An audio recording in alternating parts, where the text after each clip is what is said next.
Hey everybody, it's Mike over at Taxes and Bricks. Well, we blew it on Monday. I had a pretty good idea for a tax topic as I started to delve a little bit into the research. I wanted to get a little bit more meaty on it, so skip Monday's video. But since today is Wednesday, it's Lego Day! Woo! And what's really exciting is in honor of the coming Mother's Day holiday, I decided to hasten my assembly of the Lego Botanicals Orchid. Set number 10311. It retails for $49.99 on the Lego website. Unfortunately, it's on back order. Well, I want to show it to you more because this is an example of the only plant that I will ever be able to keep alive. Actually, my mom joked I'll still probably kill this one, if not by dropping it on the ground, as we've seen in prior videos, by, I don't know, just failing to water it or something. But it's really, really nice. I actually had a lot of fun building it. Itty bitty pieces, which for my big paws, not so great. But what I think is really interesting, and I don't know how close I can get in without this thing kind of, blurring out on us here, but these little pieces right here are actually the heads of the Demogorgon from the Stranger Things sets. They just did them in white instead of the brown color that they have. It's kind of interesting. And I love how they kind of made the actual flowers and the petals kind of work together, and everything can kind of be articulate a little bit. They use the little pink frogs, woo! And then on the inside, because most orchids, and if you've ever seen an orchid in real life, usually have kind of mulch or little sticks and twigs and things in there and not so much soil. They actually put sort of random little kind of brown, dirty colored pieces in there, just kind of randomly scattered around. It did a really great job with the leaves. I actually snapped a photograph of this in my house up on my fireplace mantle, kind of at a little bit of a distance, and you really can't tell. I mean, here you can because it's obviously shiny. Hey, zip it, little one. Puppies here today. But between that and the stems, things like that, I think it's really kind of a great set. So, yeah, the Lego Orchid. Maybe I'll keep it alive, or maybe not. We shall see. Actually, it's more of a gift, not for my mom. I got her real deal orchid that already arrived early ahead of Mother's Day. Kind of spoiled the surprise. Thanks, 1-800-Flowers.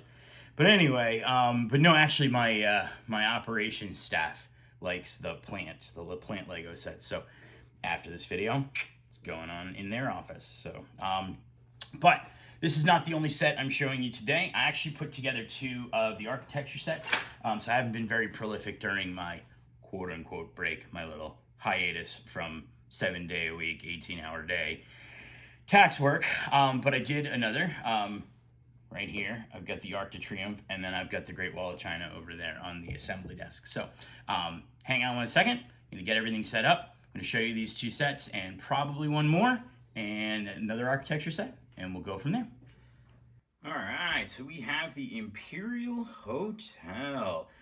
This was originally designed by Frank Lloyd Wright and constructed between 1919 and 1923, and it was originally located in Tokyo, Japan.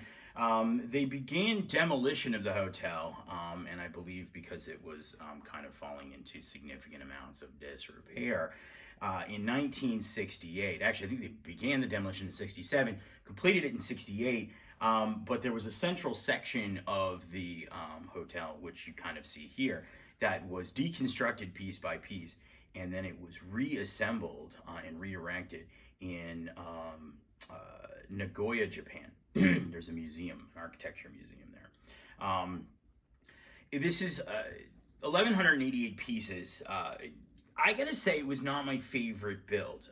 There was nothing really interesting that I found in terms of the actual building technique, but I will say, I like the finished product.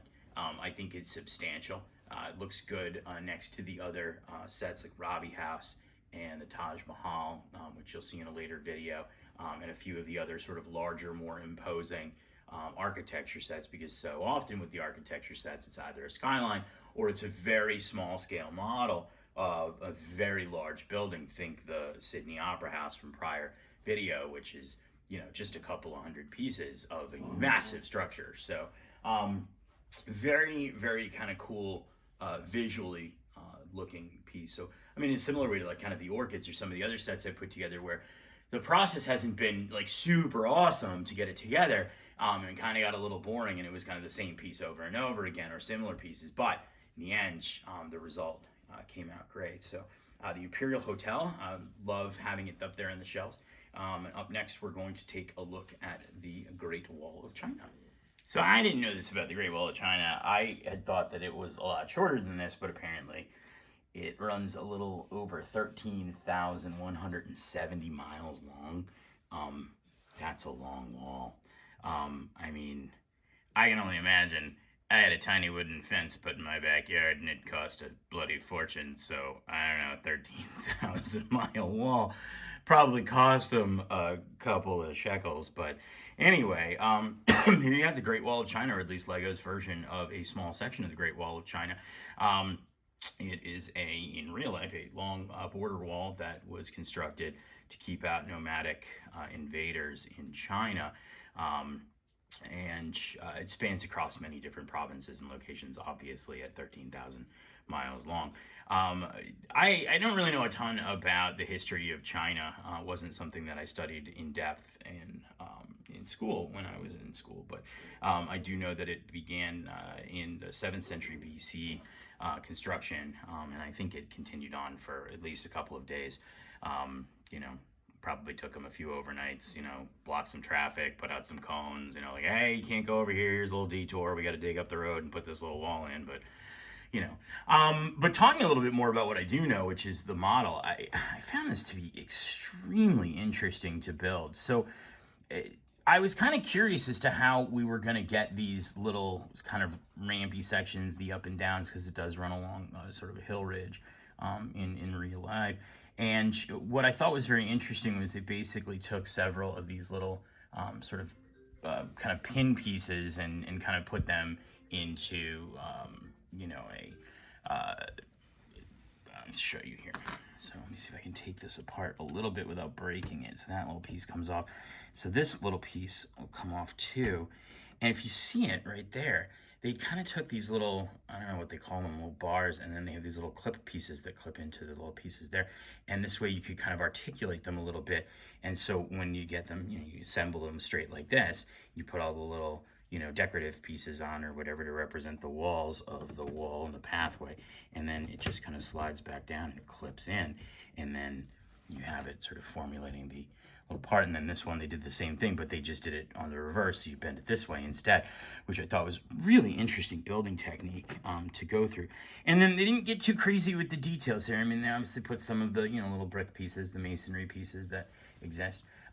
They also were nice enough to give you 2 little name plaques, one in Chinese, and I don't know what dialect that is, and then they give you one in English, obviously for those of us who are building it in an English-speaking country and don't know what the Chinese words and symbols mean. So they didn't go too crazy with the details in the trees, and you just kind of put some foliage with little, little 1x1 studs, and you kind of put these little 2x2 stud pieces here, which are kind of great. There's not a whole lot of detail on the inside at all, but you can kind of look at it from the top, and you kind of get like sort of a top-down view, which I've seen actually done in terms of, when they kind of put a little show out about the Great Wall and things like that. So very cool set. Also, not boring to put together because I wasn't ever really repeating any steps.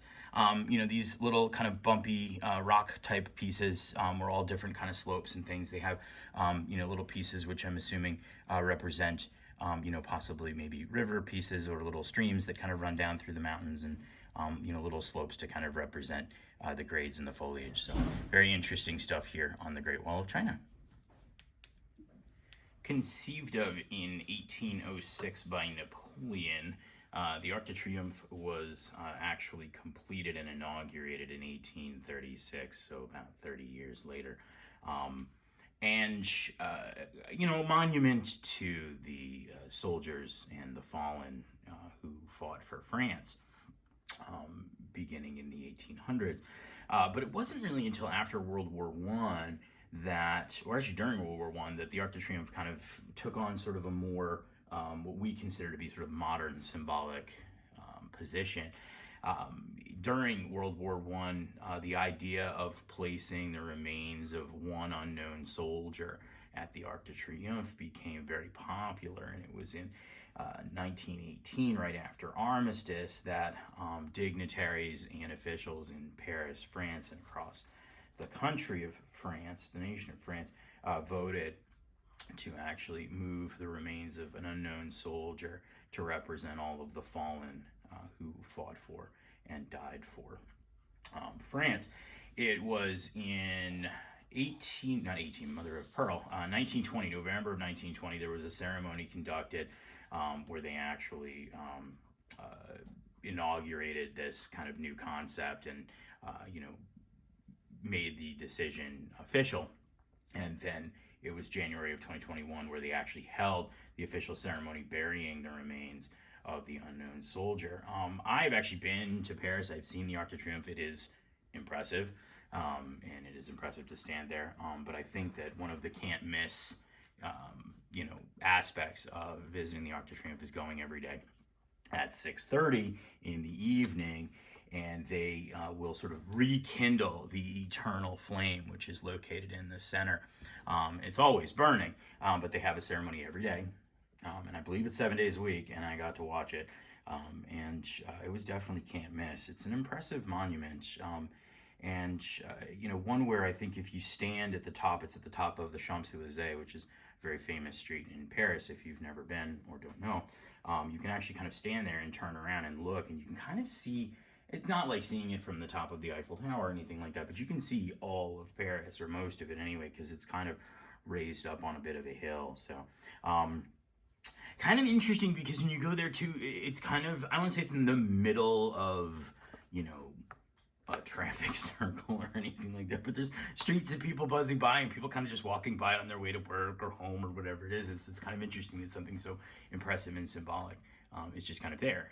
But I think that that's kind of the point, is that a lot of monuments in places that we want to visit and see should be where we walk by them. I know like Washington, D.C. is the same way. You kind of just walking around and all of a sudden you see a statue or you see a monument or something like that, and it's kind of on your way to something. And I think that's good because I think that it helps us, even in our everyday lives, get reminders without having to seek out those reminders of whatever it is the monument or the memorial is there to remind us of. So Arc de Triomphe, another relatively boring build, but I do really appreciate the sort of micro scale mini figures, the micro figures there, and the representation very simply of the eternal flame, which I think is great. There's not a whole lot of different detail, regardless of what side you look at. It's pretty much the same on this side as it is on this side, with the exception of the name plaque. So there you have it, the Lego Architecture Arc de Triomphe.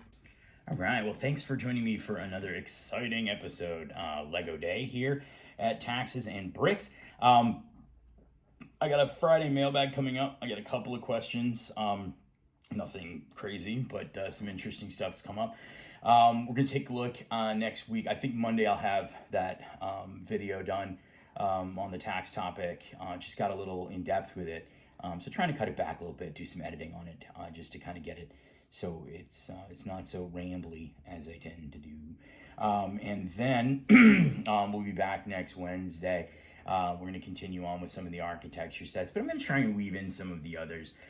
We've got a few more in the architecture series here, so I want to kind of weave in some more just in case, to kind of get a couple, because there's also new sets that are coming out, so I'm trying to kind of mix it up a little bit in my nightly builds and whatnot. So we'll see maybe some speed champions, we'll maybe see some of the helmet collection stuff, trying to get back to my build schedule, while also making it so the puppy doesn't pee on the carpet, which she's sleeping.